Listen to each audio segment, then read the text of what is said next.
Hello, Nation. It's CJ Wilson here with another episode of Dope Talk. We have a special one here. It's rivalry week against the Florida Gators. You guys know how big this game is from bragging rights and things like that for the entire year.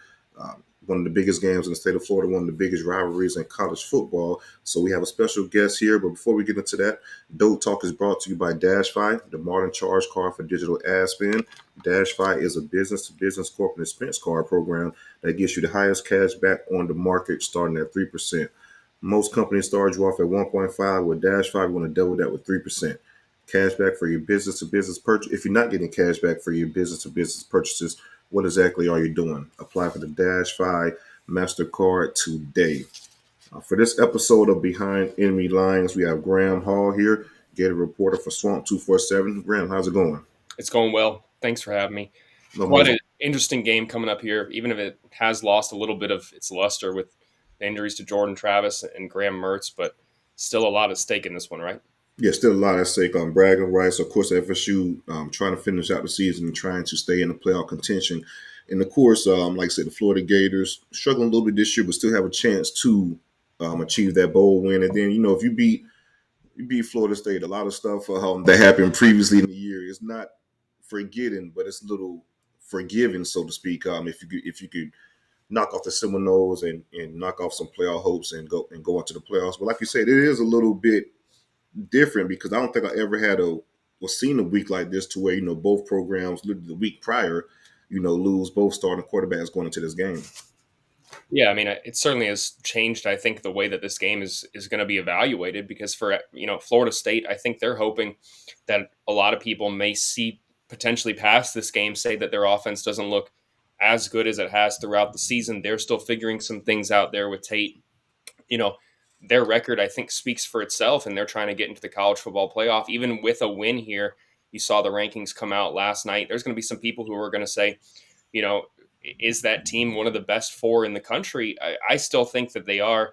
If they end up going 13-0 over the next couple of weeks, beating Florida, beating Louisville, I think that how can you hold them out here? But there's going to be people who are going to be observing the next 120 minutes of football and saying, hey, this is not the same caliber of offense that we have seen.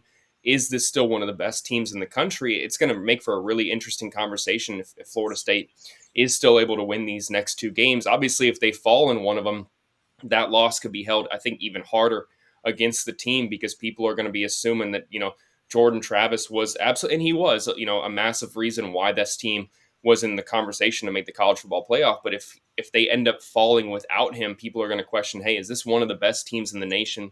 Can they get in? So I think you could make a case that there's a lot more at stake for Florida State right now in these two games. Florida is really playing for obviously bowl eligibility, but they're playing for a lot of pride, right? They're playing loose. They're playing without a ton of pressure against a rival. They've already really, the season hasn't gone the way that it's been expected to. They lose Graham Mertz, and now they're going to kind of see what they have in a redshirt freshman quarterback in Max Brown, and playing at home on a Saturday night. This team I think can play a little bit more free. They don't have the weight of the world on their shoulders like FSU does. And that makes, I think, for a very, very interesting dynamic. I mean, maybe it results in Florida State coming out and stomping the Gators at home just based on what Florida's dealing with and everything that FSU is relying upon over the next couple of weeks to get into the college football playoff. I think it's kind of a fascinating storyline to see what two teams we really get because it could be an unpredictable one when you get into a rivalry game like this. No, I agree. Yeah, the records go out the window for in some instances. I do believe the records do kind of go out the window. Of course, over the course of the game, the talent kind of does show. But you're right. As far as FSU, it's a lot right on this game, just from all of the dynamics and factors that you kind of stated. Hell, if you lose this game, you're pretty much out. If you win this game, it's still different dynamics and factors. You got to prove with the injury to Jordan Travis. But speaking about injuries, let's talk about Max Brown a little bit. New quarterback, hasn't played a lot of snaps, was thrusting into the game after the unfortunate injury to the starting quarterback. Let's talk about I think the offense will look a little bit different for Florida as well. What have you been hearing as far as practices and things like that to where, how Max has been looking and just what's Billy playing in regards to using Max for this upcoming game? Yeah, I get the sense that you're going to see the playbook trimmed down quite a bit because Max Brown is really not as much of a true pocket passer as Graham Mertz is. He's relatively really new to the position, um, and I think that that can make it challenging for him to go through his reads, sense pressure, not zero in on his first read right away. They're going to have to use his athleticism. Someone made a funny comment that it's kind of like Florida and FSU switched, where Florida's going to have to run a little bit more of some dual threat play action type packages against this FSU defense. You saw how athletic Max Brown is at the end of that Missouri Mhm. game. He was able to take off and run, get outside the tackle, and pick up first down downfield. That's I think something you're going to have to use at your disposal for him. Florida's run game has been good at times this season, but it has been inconsistent. I think a good bit, and they have relied on the pass to set up the run as most teams do, and it really hasn't always been as successful as Florida would like. And there's some other things there involving their offensive line, but you're going to have to use Max Brown's running ability. I mean, he's an athletic quarterback. He, like I said, hasn't been playing the position too long. I don't know if he really necessarily has the arm strength to be an explosive downfield passer. You're going to have to make this guy comfortable in what he can do, and maybe that's throwing at the boundary, throwing short intermediate routes, using his athleticism, some play action. That's what I get the sense Max Brown is going to be able to do. How effective is he going to be? I think that's a really, really good question. The guy had certainly emerged as the number two quarterback on Florida's depth chart for a reason, but there were some other things there involving Jack Miller's injury, where, and as everyone knows, Florida would have loved to get Jaden Rashada on Right. campus back in January. I think that Max Brown is a capable backup quarterback. Is he the ideal backup you would like in this situation? I don't know if Florida can really say that. This is a guy still progressing, and now he finds himself thrust into action here. It's going to be interesting to see how much they trust him to do what Graham Mertz did. I think that they trim the playbook, like I said, but maybe he proves to be a little bit more capable of a passer than he was 3, 4 months ago. And if that's the case, I think it really speaks highly of how he's progressed, how this coaching staff is able to get him ready on very short notice. And if he can do that and perform well against this FSU defense, I think that there's going to be a lot of people who feel good about Max Brown's future in Gainesville, because for so long there were questions about whether the guy just being inherited from, you know, you know, coming in the way that he was and them taking multiple transfer quarterbacks over him. There were questions about how long he would end up lasting in Gainesville if he didn't get an opportunity. This is his chance to show that he has maybe a future in Gainesville. Speaking of the running backs, we got some pretty good running backs in Montreal and, of course, Etienne, really explosive backs. But you said the running game has struggled a little bit. Do you think it's a little bit? Of course, the offensive line has been banged up, and that's been the issue for the Gators. It's not the same offensive line as last year at all, and I'm thankful for that because that offensive line was damn good last year. But also, you got to factor in Anthony Richardson in the threat of him running along with the running backs. Do you think? Um, Going to a Graham Mertz who isn't as mobile can possibly, have teams, Tony, tuning in on the running backs, not paying attention too much on the quarterback as a threat. But then you got a guy that comes in with Max that is a runner that could open things up a little bit. But I guess my question to you is: do you think the running game has struggled more so with the offensive line struggles, or just the lack of dual threat that you guys have had in the past? Yeah, I do think a lot of it's on the offensive line. Not to throw those guys under the bus, but you've lost multiple guys due to injuries this year for various periods of time. Austin Barber, the left tackle, is probably going to be out for this game, from what I understand. Just he was in a sling last week. He was questionable to play against Missouri. Wasn't able to go. Maybe he's able to play in the season finale, but we'll have to see. Kingsley, Iguakin, Florida's starting center for the last 2, 3 years now, has been limited due to injury throughout the year, has been dealing with a high ankle sprain since the middle of August. That obviously has hindered things, and some issues certainly on the right side of the line there with Damian George. I mean, just a lack of consistency, whether it's due to injury or a lack of talent, has really limited Florida's ability to establish the outside run. And I think that this was a team that was really, really good at running outside the tackles a year ago. That's not the case right now with this team. And I think a lot of it does come back down to, inconsistent offensive line play. Last season, you mentioned that teams had to kind of account for like a third running back in there in Anthony Richardson. So that led to, I think, a stacked box a lot of the time where, you could have in theory guys who could get open and win one-on-one matchups downfield, but the pressure got to Anthony Richardson a lot of the time, and he didn't really like to hang around in the pocket too much and wait to the last second for something to develop downfield. So he would take off and run and throw on the run a good bit. If Florida is able to handle the pressure that FSU is going to send, and Max Brown is able to be patient in the pocket and hit the downfield throws, then Florida certainly could capitalize on what FSU is going to look to take away. And that's Max Brown's, ability to be an athletic, mobile quarterback. I don't know if, based on going back to Anthony Richardson last year and just how tough it is for young guys to deal with the pressure, Yeah. the extra man. I mean, how well is he going to be able to do that? I don't really know. I think it would be really impressive if he's able to handle that, but I get the sense that he's going to face pressure throughout the night. He's going to look to get outside the tackles. He's going to look to take off and run. If he can throw on the run and find receivers downfield without turning that into a turnover, I mean, that could be an absolute weapon for Florida. But how do you prepare for that? How do you game plan for broken plays, right? How do you game plan for a guy having to get outside the box and throw on the run? That is very, very tough. It's certainly, I think, something he's able to do, but it's not something you really want to plan for. Florida's going to look to be a little bit creative, I think, in establishing the run, using some guys in motion like Eugene Wilson, Ricky Pearsall, sending some guys, through the backfield in motion, just try to confuse FSU's defense. I think that'll give them some chances, absolutely, here. But there's no question about it. They're going to have to use Max Brown as a mobile quarterback, getting outside, because he's going to face pressure and he's going to have to know the right moment to take off and run and preserve himself for another play, and when he's going to be able to create something downfield. Graham, what's your opinions on the usage of Trevor Etienne? I know a lot of fans have kind of been, complaining in regards to him not getting ample touches. Splitting the carries, of course, with Montreal Johnson, the other running back. What's your opinion on the Billy Napier's usage of Trevor Etienne?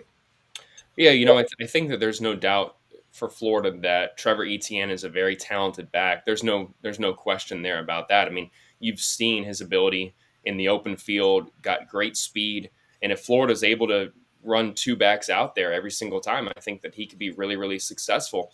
The problem with Trevor Etienne, and really I shouldn't say problem, but what he needs to continue working on is being better in pass protection, right? I mean, he's kind of a liability as a pass blocker right now. And when you have him in there and you're looking to establish the downfield throw, and he's out there as your main blocker, I mean, a lot of times he's going to lose those matchups, and just a little bit smaller guy who is not able to win against a middle linebacker a lot, and especially not against, a rushing edge.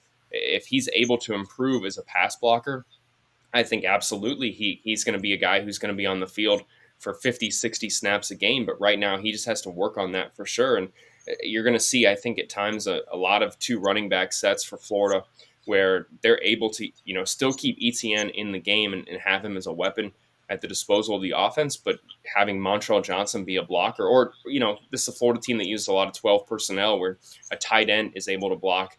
And if they're able to do that, instead of it being Etienne, he's going to have more chances to be successful. But as the year has gone on, I think Florida has realized that even at the expense of a missed block, Etienne is worth having on the field for a majority of snaps, even though Montreal Johnson, I think, is a very, very capable back as well. And there's an advantage to rotating them, right? I think that in this day and age, you understand that preserving guys for the next level, that's something that they want.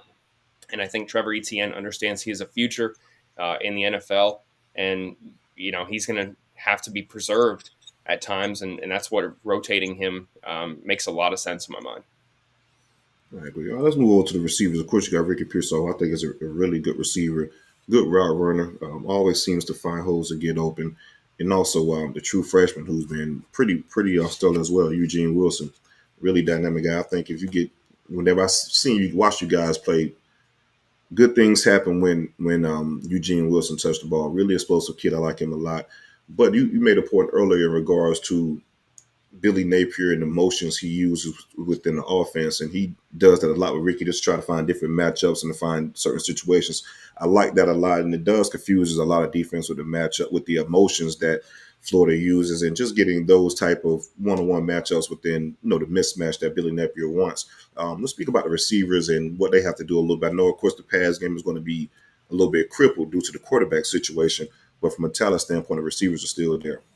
Yeah, can you believe that Arizona State had Jaden Daniels, Johnny Wilson, and Ricky Pearsall on a team in 2021? I mean, that team should have been, if they had a better coaching and Yeah, tell me about it. Herm Edwards definitely did a good job of recruiting, but you're right. If they had better coaching, that could have been a really explosive right, offense, really explosive. he can definitely identify talent, and one man's trash, another team's treasure. And I think that Florida and FSU have really, and LSU obviously have really benefited from the guys that they landed there and developed initially. Ricky Pearsall is a guy that is 52 yards away from having the first 1,000-yard receiving season since 2002 Hmm. in Florida. I think that he is very, very Perfect talented. reliever. He's absolutely a guy who's going to play at the next level. I mean, a very athletic guy as well. Is great footwork. He is clearly the number one wide receiver on this team. Is just a very talented guy. I think he'd be a number one wide receiver on just about any team in the nation right now, and I think he's going to have a long NFL career.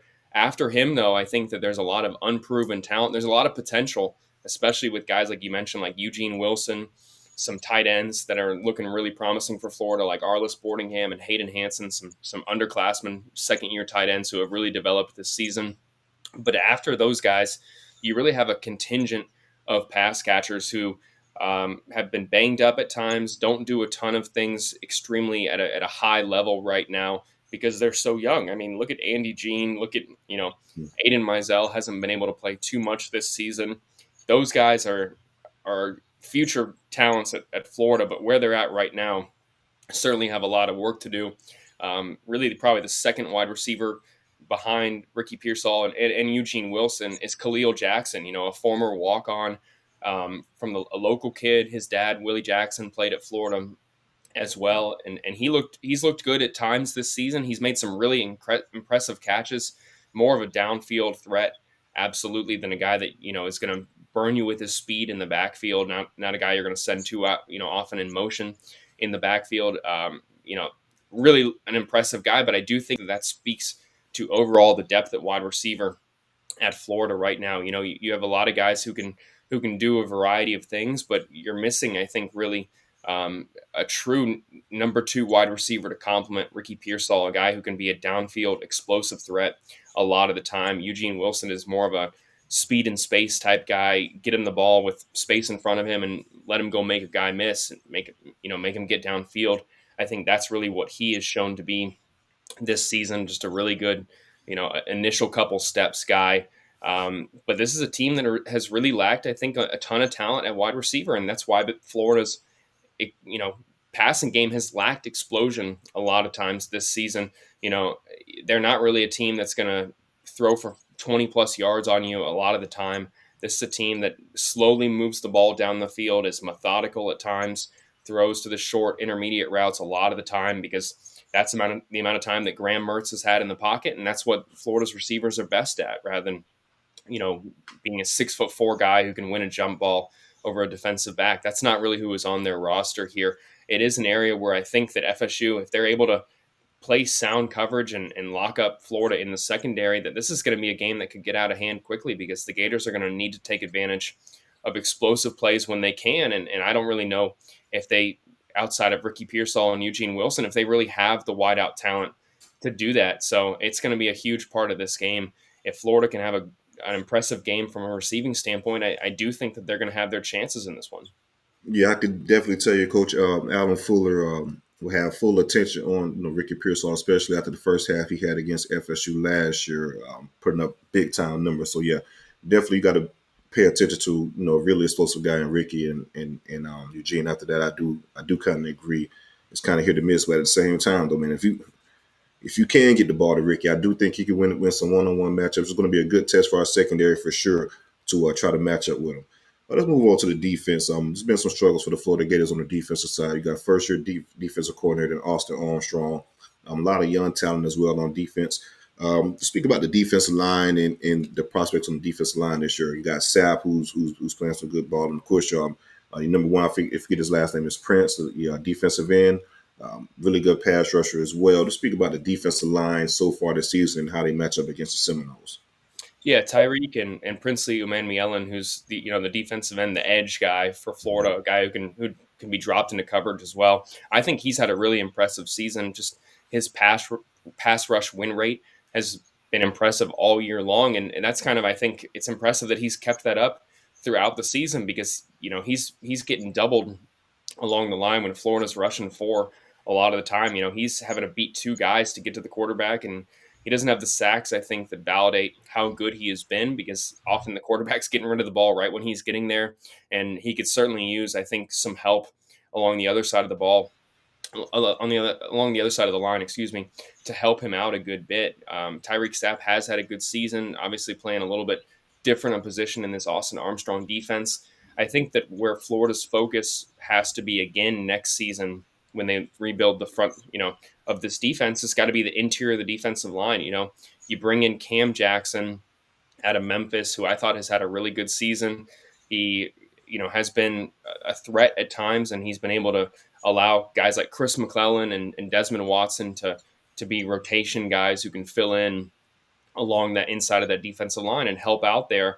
Um, Caleb Banks has been really good as well. This Florida front, I think, has been improved this year, but I think losing the linebackers that they did in Shamar James and Scooby Williams was injured, or dealing with an illness against Missouri, and he's been a little bit inconsistent at times this season. That has certainly impacted Florida's ability to really have a really, really good front. It is better for sure, but I do think that you have lacked the production that you would like. And certainly with the change at linebacker there, Florida has been getting absolutely gashed by dual threat quarterbacks. They're not spying the QB really, really well. It's allowing running backs out of the backfield and quarterbacks to just absolutely gash them. Just the way that they're playing the ball downfield, and not really affecting the quarterback within the initial 4 or 5 seconds. That is certainly limited Florida's ability to be successful this season here. You can't just blame injuries for all that. There certainly are some new pieces on this team. Like I said, Caleb Banks is a guy who played, I think, 30 snaps last year at Louisville. Now he's in a starting role, still progressing. And, guys like Princely and Tyreek Sapp, they've been at Florida their entire careers, but they're on another defensive coordinator, their third defensive coordinator in 3 years. And I think that's certainly can, play a part here as well as for all the talk about Austin Armstrong's system and all that stuff. The phrase "you can't teach an old dog new tricks." I think that a lot of this comes down to just the newness of the scheme, how many coordinators these guys have had, how many different roles they've had, learning a new position, like is the case for Princely and Tyreek Sapp. Really, that has certainly impacted this team, and I think you're seeing a unit that's progressed throughout the season, but still has a long ways to go. That's a very good point. Continuation of things like that, especially on the college level, is very key. Um, just from Florida State's experience, kind of going through. A lot of people wanted Adam Fuller fired early during this tenure and things like that. In my opinion, I was like, that wasn't the way, just for the simple fact that FSU already those kids had so much within that short time frame, so much change, so many different systems and things like that. If you're constantly learning different systems, um, it's just not good from a development standpoint, from a defensive guy, offensive guy as well. So I definitely agree. 3 corners in 3 years is not ideal.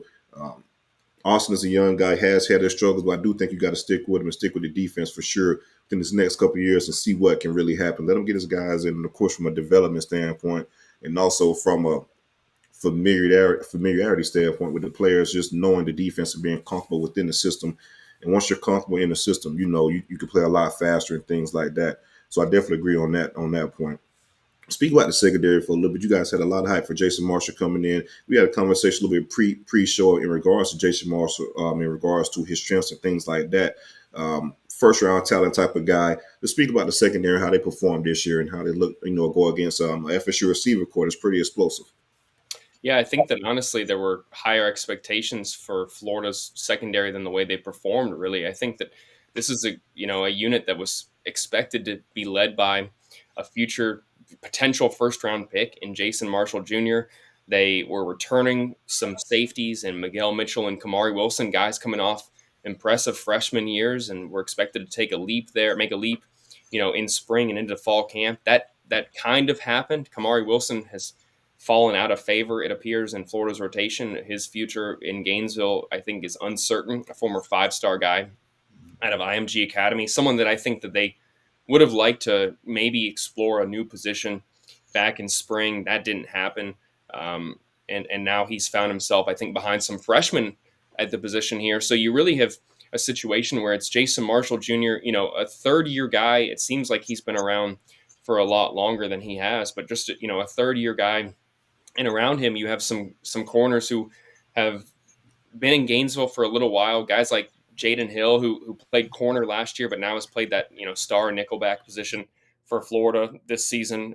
Devin Moore has been injured all season long through a variety of ailments. I mean, he dealing with concussion right now, hasn't been able to be consistently on the field.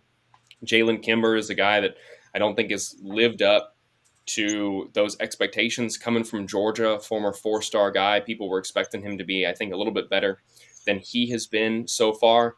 And then aside from those guys, you're really relying on freshmen. I'm serious about that. I mean, Bryce Thornton is, playing a lot more at safety. Jordan Castell has been starting at safety for a lot this season, filling in for the role that many people thought Kamari Wilson was going to get. I mean, those are two guys who were 18-year-old early enrollees who were playing a majority of the snaps back there in the secondary, and they're not alone. Jakeem Jackson has played as well. Aaron Gates.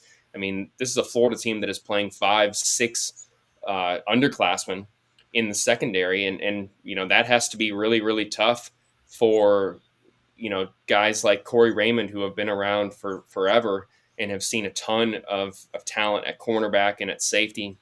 Seeing these young guys learn on the fly in game rather than in practice, and having to put their errors on film and learn in game, that's not easy for a coordinator to stomach, and it's not easy for players. So you definitely have had a situation where the growing pains are happening in full view of everyone. They're happening in game because of the guys that Florida is playing at the position. You go from Trey Dean and Rashad Torrance last year in the third level. I know that those guys certainly were not perfect whatsoever, but they were, multi-year starters. A guy in Trey Dean had been there for 5 years. Rashad Torrance was on his third year being a starter at the other spot. I think that obviously that has some benefits, even though there were some blown coverages. And I think you're seeing what they are. The communication was a little bit better at times last season in the back end. And this is a team that is going to have to rely on these freshmen to improve over time. And that improvement is going to continue into the second season here. Before we get into your score prediction, want to know your opinions on the state of the Florida Gators football program? 6 wins last year, 5 wins in year two prior to this game, and of course, it's a monster schedule next year for the Florida Gators. Me personally, I don't think I ever seen the damn schedule that damn crazy. You're pretty much playing all the in-state schools along with UCF.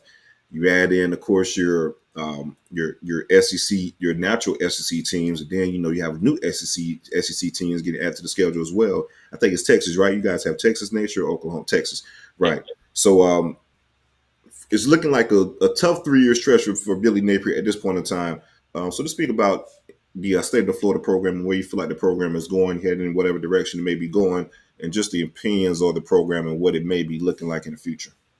Yeah, I do think it is maybe a little bit too early for anyone to be totally out on Billy Napier. I think that everyone would agree the on-field results haven't been what he wants, what the players want. I mean, no one is disagreeing with that, right? I mean, if they are, they're kidding themselves. I think that is absolutely true. Now, does that really mean that they have to move on from Billy Napier? I think that the situation is a little bit more complicated than that. You have an athletic director that led the charge for this hiring, and could face some additional heat if Billy Napier is let go. And obviously, you often don't get 3 tries at hiring a head coach as an athletic director if they don't work out. And so, you know, I think that is certainly a part of the situation as well that could lead to Billy Napier getting additional time, right? Because the athletic director doesn't want to move on from him too quickly because he may not get another chance. And so I think that certainly is a situation.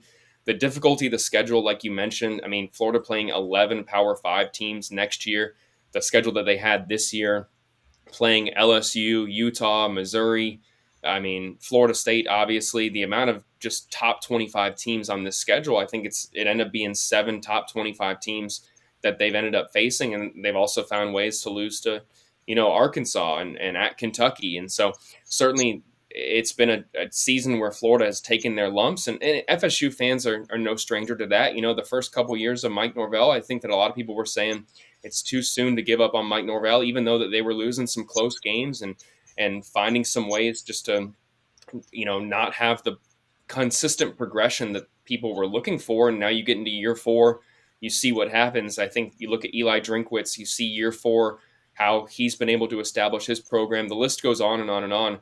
That it speaks highly of coaches who can power through that and get into year 4 and then have the improvement once everything's been set up. I think that there's a path to that, obviously.